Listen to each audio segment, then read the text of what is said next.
तुम्हारे मुनि में 5 साल के मुनि, इससे बड़ी हैसियत नहीं हमारी। समझने की कोशिश करो, अपने दिमाग से समझो। हम मुल्क के मालिक हैं, ये सब हमारे नौकर हैं। ये हर पहली तारीख को तनख्वाह अपने खजाने से लेती है। ये कलेक्टर साहब हैंकड़ी करते हैं ना, ये गाड़ी तेरे काका जी की नहीं है, ये जनता जनार्दन की है। ये जितने राज के बड़े बड़े नौकर आते हैं ना, इसकी पहली तारीख की तनख्वाह आप देते हो। लेकिन जब मालिक ही कमजोर हो जाता है तो फिर आपका ये मुनीम आपको वेंदा बनाता है। इसको समझने का प्रयास करो यार।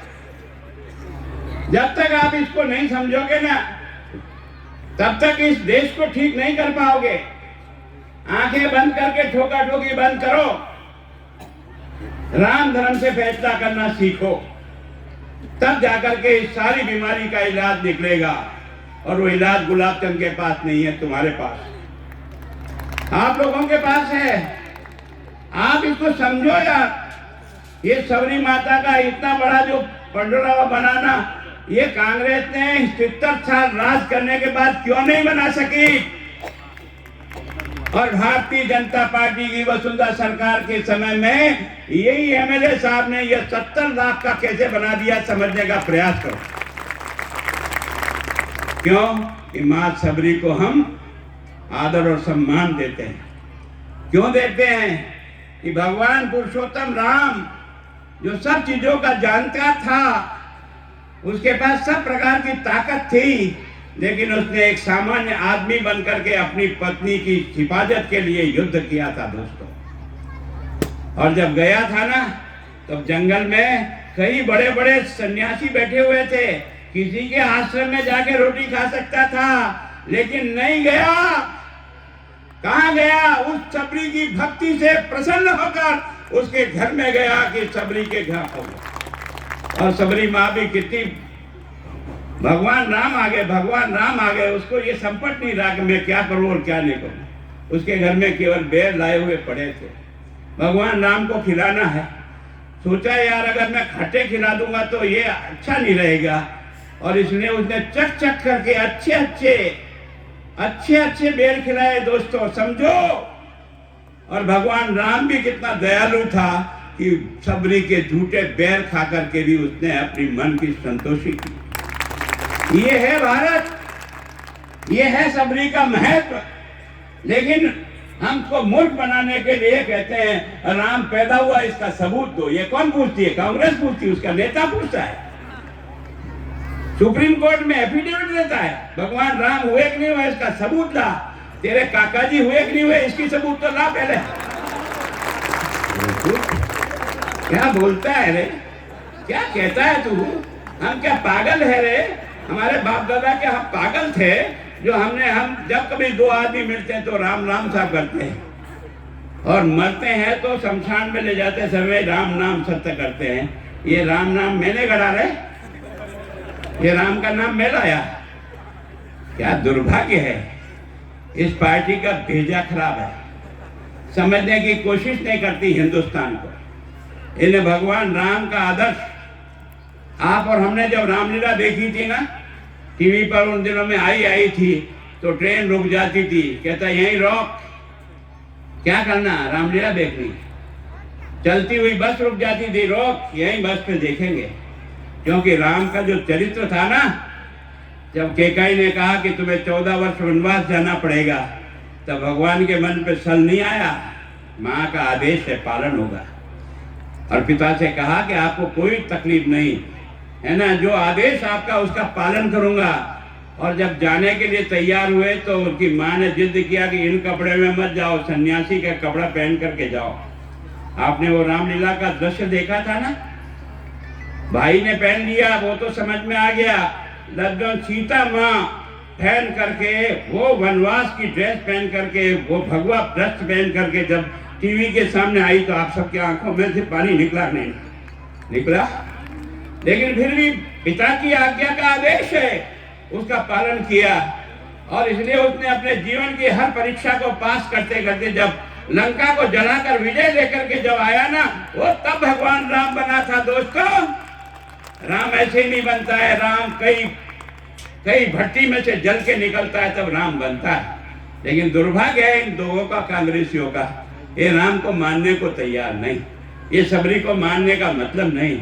इसलिए इनको अबर के इतनी जोटें पड़ी है कि इनकी खोपड़ी घूम गई है। ये राम नहीं मारा है इनको।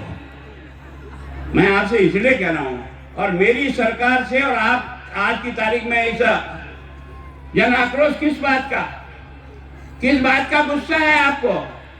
जब तक ये आपके मन से नहीं समझोगे, इस गुस्से का उपयोग नहीं होगा। गुस्सा इस कारण से है, इस सरकार के आने के बाद 2.5 साल से लेकर के 18 साल की बच्चियों के साथ इस राजस्थान में 1 जनवरी 1919 से लेकर ये जो आपका 31 दिसंबर 22 निकला ना, राजस्थान में 6467 नाबालिग बच्चियों के साथ रेप हुआ, रेप, बलात्कार। उसका मुकदमा दर्ज हुआ है थानों में। कोई भी माँ बाप, आप भी माँ बाप हो, मैं भी माँ बाप हूँ, अगर मेरी बच्ची के साथ कोई सलूक भी कर जाता तो इज्जत से डर करके थाने नहीं जाता हूँ कि बदनामी होगी, मेरी बच्ची की बदनामी होगी। ये तो वो लोग हैं जो थाने पे गए हैं, जिन्होंने रिपोर्ट लिखाई है 6467, उनमें से घटना नहीं हुई ये कह करके इस राजस्थान में इस अशोक गहलोत की सरकार ने 1350 मुकदमों में एफआईआर लगा दी, मतलब फाइनल रिपोर्ट की घटना हुई नहीं। समझने का प्रयास करना दोस्तों। गुस्सा अगर तुम्हारे मन में नहीं है तो तुम्हारे में खून नहीं है, पानी है। वो बच्ची किसी गरीब की हो सकती है, किसी पड़ोसी की हो सकती है, लेकिन वो भी किसी न किसी की बच्ची तो है। अगर उसके साथ हैवानियत करने वाले लोग अगर किसी न किसी राज्य के संरक्षण में एफआईआर लगा दे 1350, 20% होती है जितनी घटना हुई, 20% एफआईआर, और उसमें भी सुन के आपको हैरानी होगी। अगर आप में कुछ दम है ना तो थोड़ा समझो, उसमें से भी आपको लगता है कि 42% एफआईआर कहाँ दर्ज हुई? वो भरतपुर में दर्ज हुई, जो मेवात एरिया है, जो इनके काकाजी वोट है। समझो, जब तक नहीं समझोगे देश बर्बाद हो जाएगा। इनके भेजे में वोट चढ़ा हुआ है, इनके भेजे में हमारी इज्जत नहीं चढ़ी हुई है, और इसके कारण से 42% एफआईआर भरतपुर में, 38% एफआईआर अलवर में, ये भी मेवात एरिया है। सबसे ज्यादा एफआईआर यहाँ क्यों लगती है? क्योंकि तेरे काकाजी वोटर यहाँ रहते हैं, जिन्होंने ये रेप किया है, जो इसके मुलजिम हैं, उनको तुम निर्दोष साबित करके वोट की खेती पकाना चाहते हो। इस बात का गुस्सा है हमारे मन में। संभाले, बच्ची पढ़ने जाती है तो स्कूल में मास्टर साहब बलात्कार कर देते। क्या यार तमाशा हो रहा है? क्या करे? बच्ची को पढ़ने भेजे तो मास्टर साहब बलात्कार कर दे, हॉस्पिटल में इलाज के भेजे तो वहां रहने वाले स्टाफ बलात्कार कर दे, और अगर थाने में इज्जत के लिए जाओ तो थाने में बलात्कार हो जाए। ये मुल्क है या शमशान है? इसका गुस्सा हो नहीं? अगर मेरी माँ बहन या सड़क पे खड़ी है कहीं जाने के लिए, और मैं बड़ी गाड़ी लेके आया और उसने कहा मेरे को छोड़ देना, बैठ, और वो आगे ले जाकर बलात्कार करके मेरा गर्दन मोड़ के कुएं में डाल दे। वारी सरकार चला रहे हो, मजाक कर रहे हो? क्या हो क्या रहा है? घटना हो सकती है। गुलाब चंद कटारिया के टाइम पे भी घटना हुई थी सीकर में, एक 4 साल की बच्ची का रेप हुआ था और गला तोड़ करके मार दिया था। मैंने कहा कि ये हमारे लिए एक तरह से सबक है कि हम उन छोटी बच्चों की रक्षा कैसे करें। मैंने कहा 7 दिन में चालान पेश करो, और लगातार कोर्ट में सुनवाई की। 3 महीने में सारे को फांसी पे लटका के छोड़ा। इसको कहते कानून। हमारा इस बात से विरोध है। घटना हो गई कोई बात नहीं, पर हत्यारे को सजा तो दिलाओ रे यार। 3-3 साल तक उसको सजा नहीं मिलती, और वो आकर के गुंडागर्दी करके हमारे गवाह को और आपको और मुझको आकर धमकाता है, मौत के घाट उतार दूंगा, कन्हैयालाल जैसा गला काट दूंगा। ये तमाशा है? सोचो, अगर नहीं सोचोगे तो बर्बाद हो जाओगे। कन्हैयालाल एक टेलर का दुकान, आपने और हमने वीडियो देखा था, उसका गला काटा था। ये गलती पुलिस की थी। क्योंकि उसने पहले ही दिन कोई वायरल कर, उसने जैसे आपके पास भी मोबाइल होगा, कभी कभी कोई मैसेज आता है, गलती से बटन दब जाता है, मैसेज आगे फॉरवर्ड हो जाता है, उसका मैसेज फॉरवर्ड हो गया और उसने कोई ऐसे आपत्तिजनक बात कह दी। उसको फोन आया कि तेरा सर कलम कर दूंगा, एक बार दो बार, फिर उसने कहा कि अब पुलिस के पास जाना पड़े।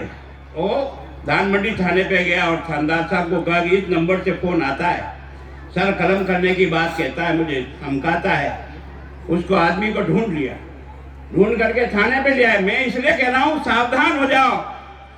अगर इन जालिमों के साथ तुमने ठीक प्रकार से समझने की कोशिश नहीं की तो तुम्हारे बाल बच्चे भी सुरक्षित नहीं रहेंगे। याद रख लेना, आज कन्हैयालाल का मर्डर हुआ है, कल तुम्हारा मर्डर होगा। और समझौता कराया, ऐसे मामले में समझौता होता है, अंदर ठोकना होता है। हमारा कोई भी वीडियो वायरल गलत मैसेज चला जाता है ना, सीधा पकड़ता है और जेल ठोकता है। वो तेरा काका जी लगता था रे। और उसके बाद भी जब समझौता करा के रवाना कर दिया, वापस फोन आया कि मैं समझौते के मानने वाला नहीं हूं, मैं सर कलम जब तक नहीं करूंगा शांत नहीं हूंगा। उसने एसपी साहब जाकर बताया, फिर आ गया और ये कहता सर असर कलम करूंगा।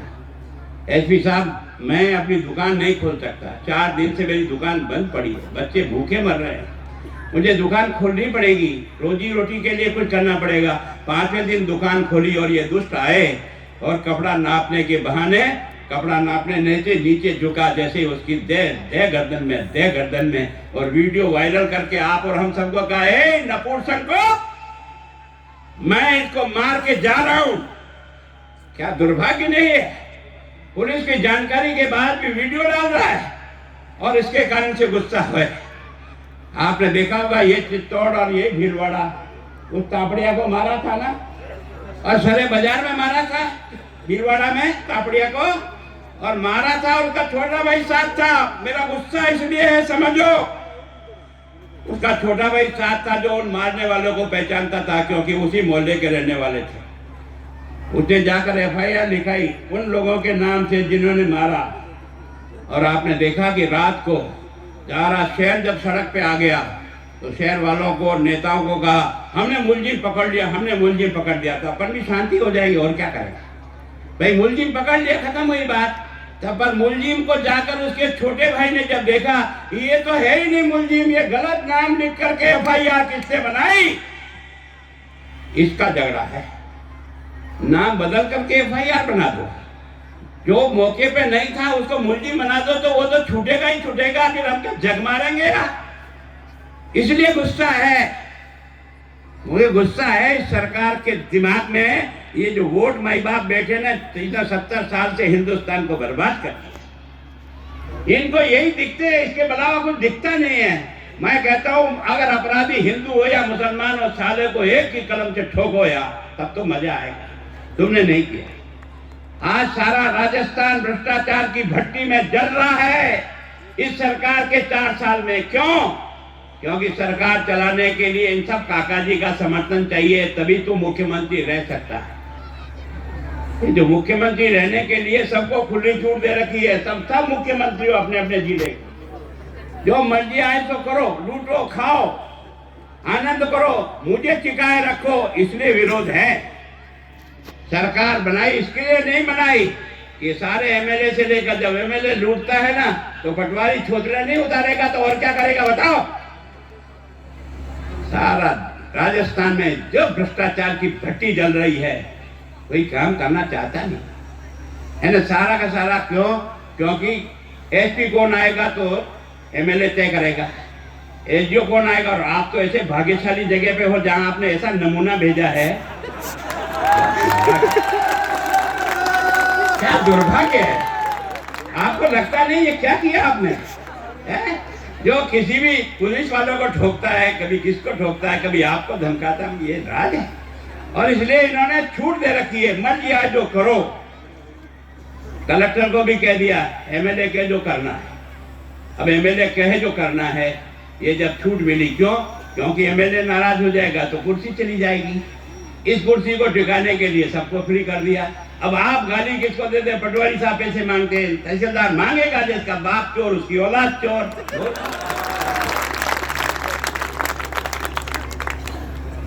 उसका क्या दोष है भाई? ये चोरी का भ्रष्टाचार कहां से चलता है? ये जो आपकी वोट की पेटी से पैदा होकर के जो दिल्ली जाते हैं ना, ये वहां से चलता है।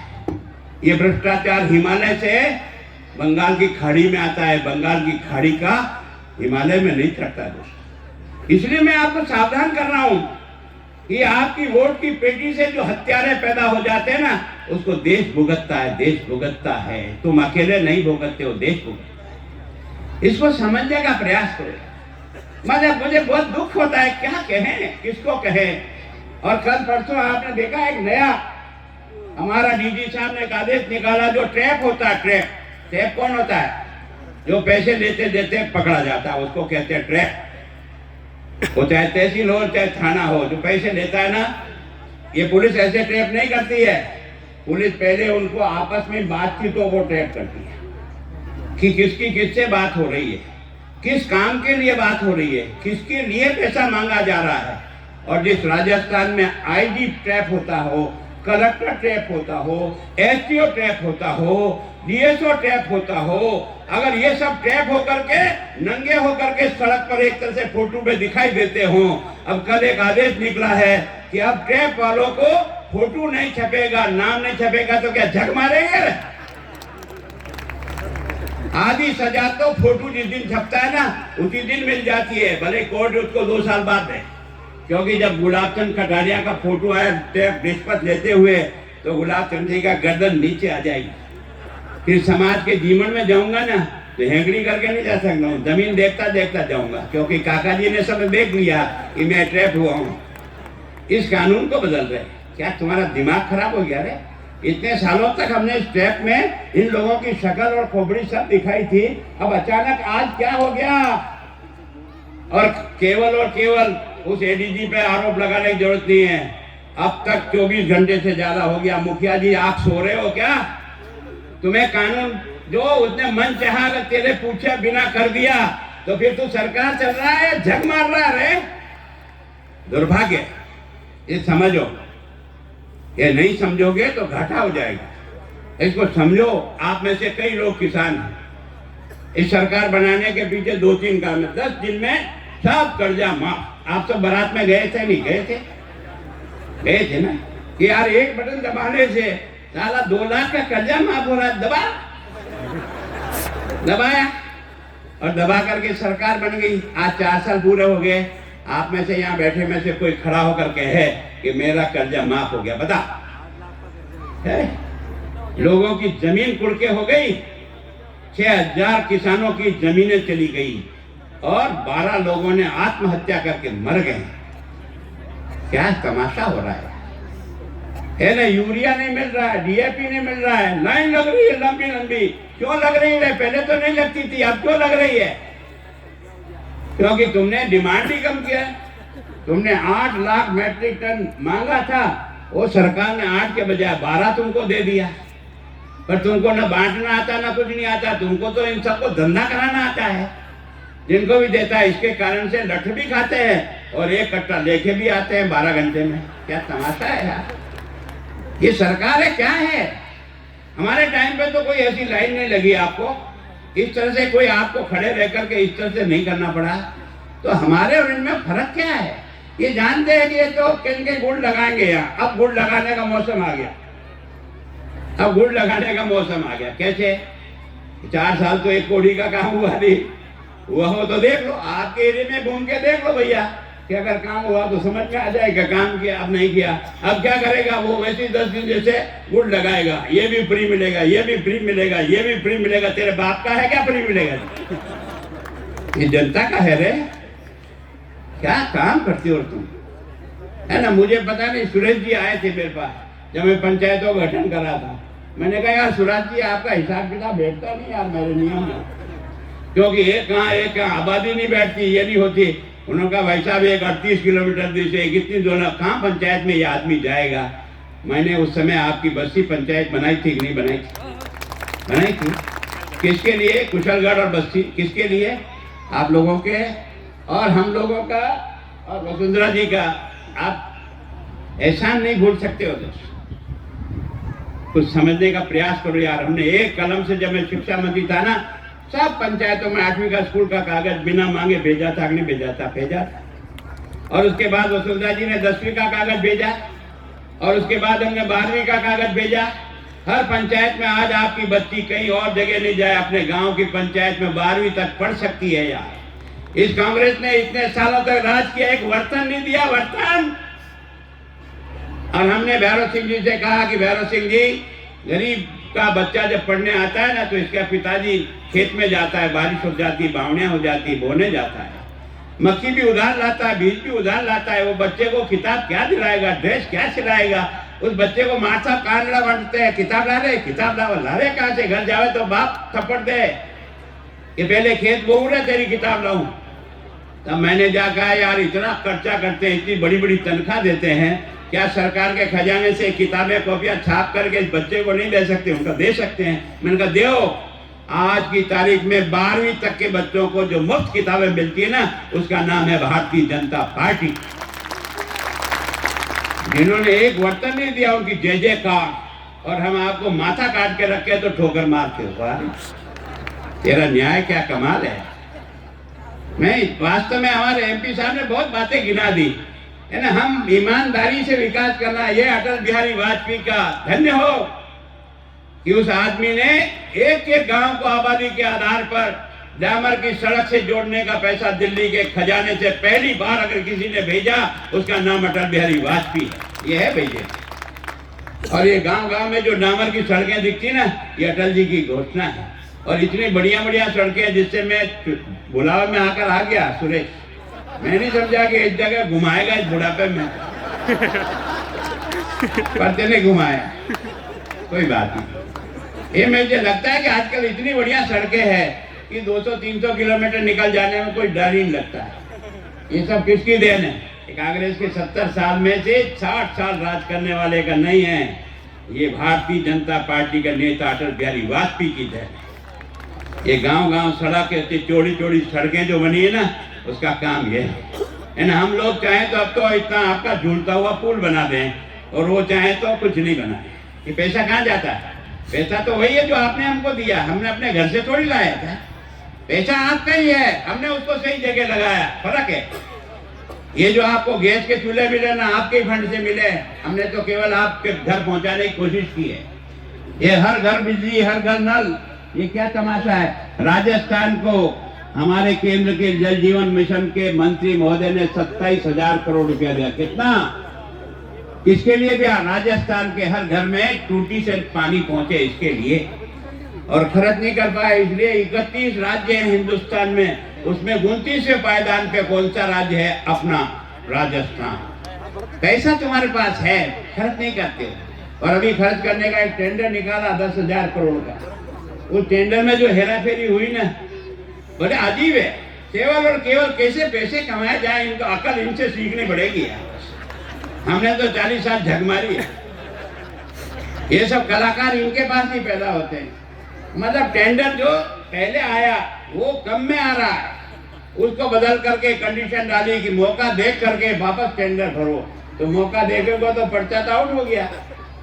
जो मौका देखने जाएगा वो अधिकारी से मिलेगा, और अधिकारी और वो सेटिंग करेंगे और फिर डाल देंगे। तो आपस में सेटिंग हो गया 40% अबो।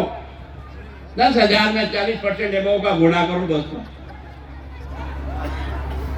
ये 4,000 का लूप लग गया।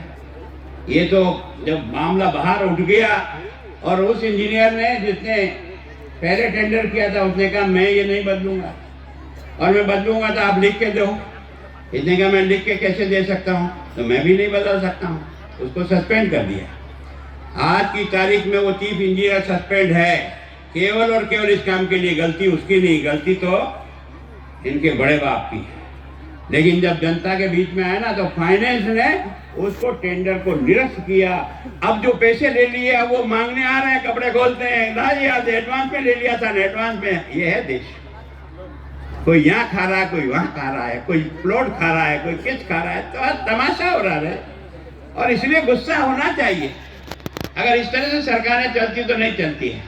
और आपने देखा होगा बच्चे को रोते हुए, जो बच्चा परीक्षा देने गया था मास्टर बनने के लिए, 4 साल के इंतजार के बाद मास्टर की परीक्षा हुई है। दोस्तों समझो, जिसका बच्चा और बच्ची परीक्षा की तैयारी करके गया ना, उसको चित्तौड़ वाले को कहाँ दिया बीकानेर, बीकानेर वाला कहाँ दिया उदयपुर, उदयपुर वाले को कहाँ दिया जोधपुर, जोधपुर वाले को कहाँ दिया अजमेर।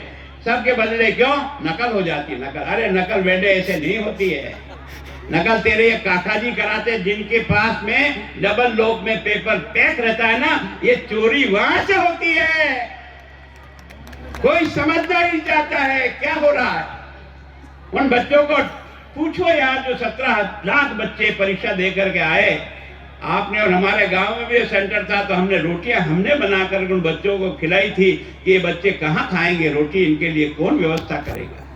सारा राजस्थान के लोगों ने उन बच्चों को अपना बच्चा मान करके उनकी सेवा की, और घर जाकर के जब पता लगा कि पेपर आउट हो गया, इसके कारण से परीक्षा रद्द, वो बच्चा भी रोता है और उसका माँ बाप रोता है।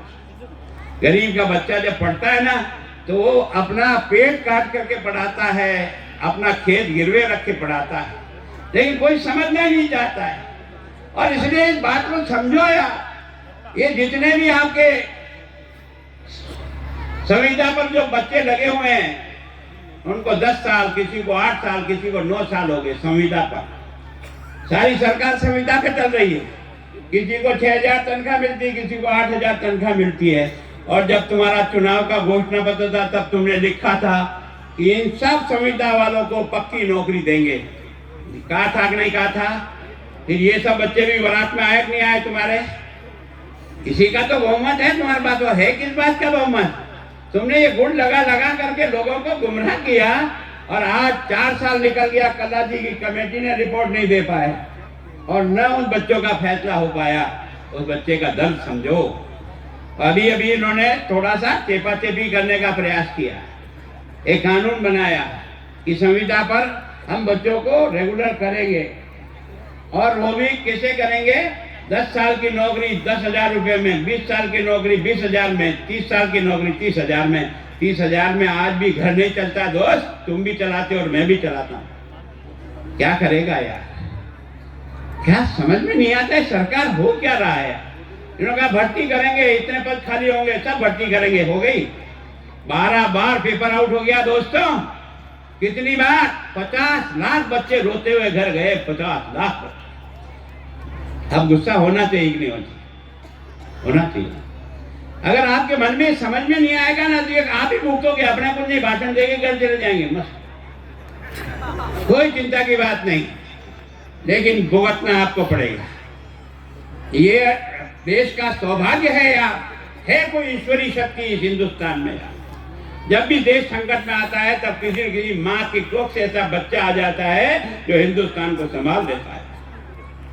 मैंने वो देखा है दृश्य यार, 10 से लेकर के जो 14 तक की सरकारें में जो दमा, कोई कोयला खा के जेल जा रहा है, कोई घास खा के जेल जा रहा है, कोई मकान खा करके चौहान साहब जेल गए, कोई खेल का सामान खा के कलमंडी साहब जेल गए, कोई सुखराम जी तार खा के गए, और देश का प्रधानमंत्री बफोर तौक में दलाली करके जुर्म में हो गया।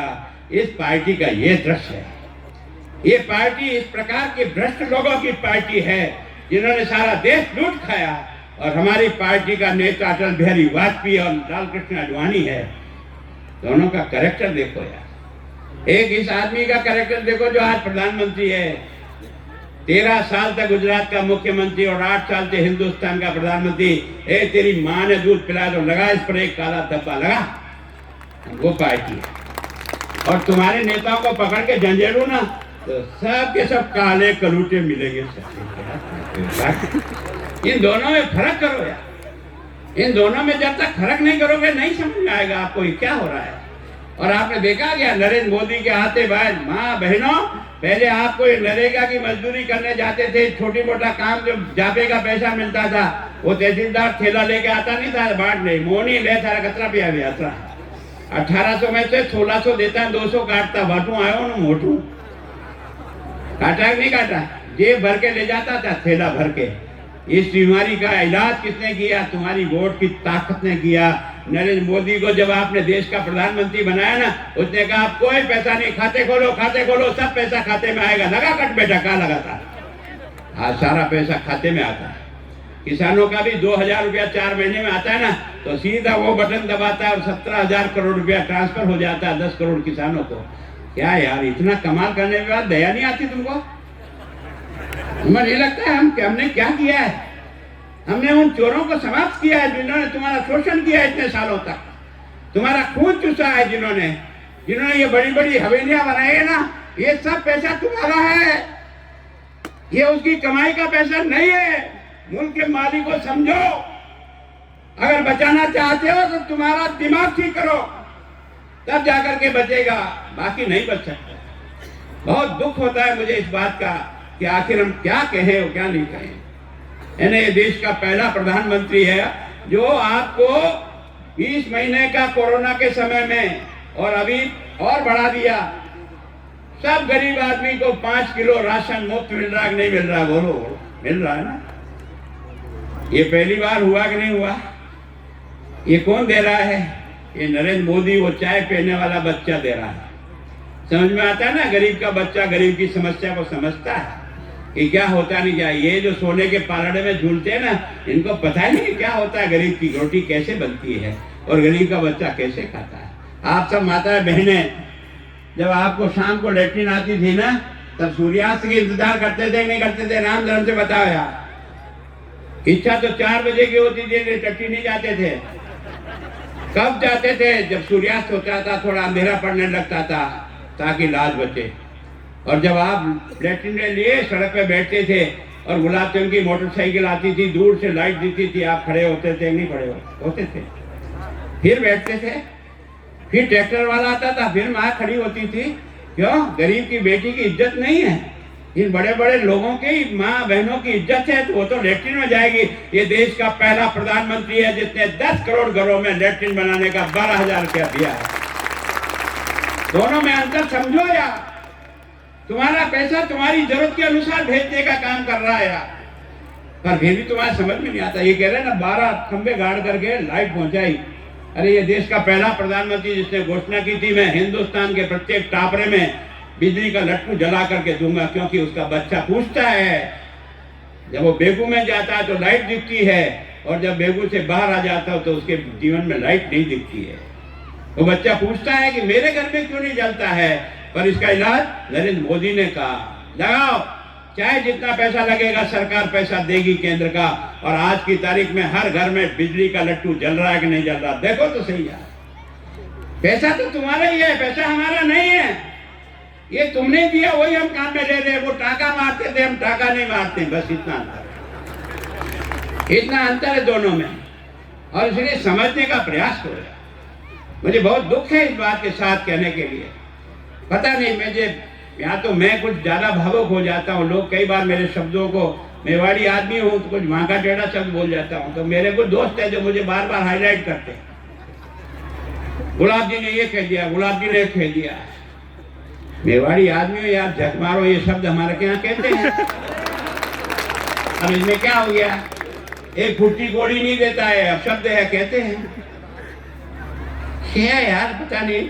मैं आपको ईमानदारी से कह रहा हूं, जब तक आप लोगों का दिल दिमाग नहीं बदलेगा ना, इस देश का कुछ नहीं बदल सकता। बदलने की ताकत आपके पास, इसको समझो यार, और समझो। और वो दिन हिंदुस्तान के लिए बहुत अच्छा होगा जिस दिन इन नेताओं की दुकान उड़ जाए। ये जो चक्कर देने के धंधा करते ना, ये करेंगे वो करेंगे, ये करेंगे वो करेंगे। अरे यार, तुम मालिक हो यार, रगड़ के देखो साला सोना बेच रहा है कि कथीर बेच रहा है। इतना तो काम करोगे, तब जाकर के समझ में आएगा कि वास्तव में देश कैसे बनता है। देश अकेले नरेंद्र मोदी नहीं बना सकता है। आपके गांव का नरेंद्र मोदी तो आप स्वयं हो। जो काम वो कर रहा है, हर दिवाली कहाँ मनाता है? फौजियों के साथ जाकर सीमा पर मनाता है। क्यों? मिठाई उसको अच्छी नहीं लगती। क्यों जाता है? क्योंकि वो वहां खड़ा है ना, -30 डिग्री में मेरी बहन उदयपुर की खड़ी है ना, तब तुम और मैं यहाँ भाषण कर रहा हूँ, बाकी तो यहाँ भाषण नहीं कर सकते थे। दोस्त, समझ में आता है? ये देश का प्रधानमंत्री उस फौज की हिम्मत बढ़ाता है। और देश के पहले के जो मनमोहन सिंह जी थे ना, उस समय हमारा फौजी हाथ पे हाथ धरे बैठा रहता था, बाटे खाता था, हथियारों से मरता था, गोली मार जाता था, बम फोड़ जाता था, कभी बस उड़ाता था, कभी ट्रेन उड़ाता था, कभी गिरजाघर उड़ाता था, कभी मस्जिद उड़ाता था। सारा का सारा देश धर्मशाला बना के रख दिया इन बेईमानों के लिए। लेकिन नरेंद्र मोदी के आते ही समझा एक काका जी आया है। वो आपने देखा होगा, गोधरा की घटना तो एक हुई थी, लेकिन उसके बाद जो तबीयत जग हुई ना, आज दिन तक पत्ता नहीं होला, उसका नाम नरेंद्र मोदी है ना। ये बीजेपी कोई काम करने के लिए आती है तो कुछ सोच करके आती है, इस बात की चिंता नहीं करता। और वो बुलडोजर तो उससे भी आगे निकल गया है ना। सालों को हम आगे नहीं करते हो, सालों की सब प्रॉपर्टी बेच करके आगजनी का पैसा निकलवा लिया, तब जाकर के ठीक होते हैं दुष्ट। इसलिए इसको समझो भैया। और ये सारी यात्रा इसीलिए हो रही है कि आप सच्चाई को आंख खोल करके देखो। भगवान ने आपको भी आंख दी है, आप भी धरती माता का अन्न खाते हो यार, कुछ तो विचार करो। ये काम हमारा अकेले का नहीं है, आप सबका काम है और इसको समझने का प्रयास करो। ये बीजेपी है इसलिए भगवान राम है, नहीं तो उड़ जाते हैं दोस्तों।